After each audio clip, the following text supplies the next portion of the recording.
บ่ดูนี่เจ้าบ่ทานหญ้าหลายดิกาแฟก็งามจำเป็น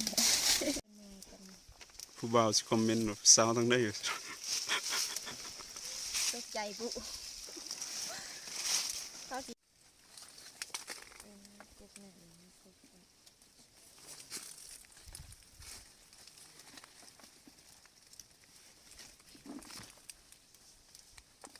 ที่ดิฉันก็คือ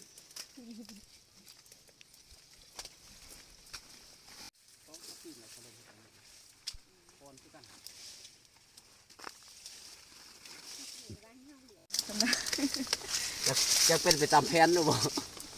มันเป็นไปตามแผนก็สิได้ไว้จะเป็นไปตามแผนก็จะได้อยู่ผู้สาวมีแต่งามๆมีความสุขในการเก็บกาแฟดูมันพร้อมเด้อผู้บ่าวเอ้ย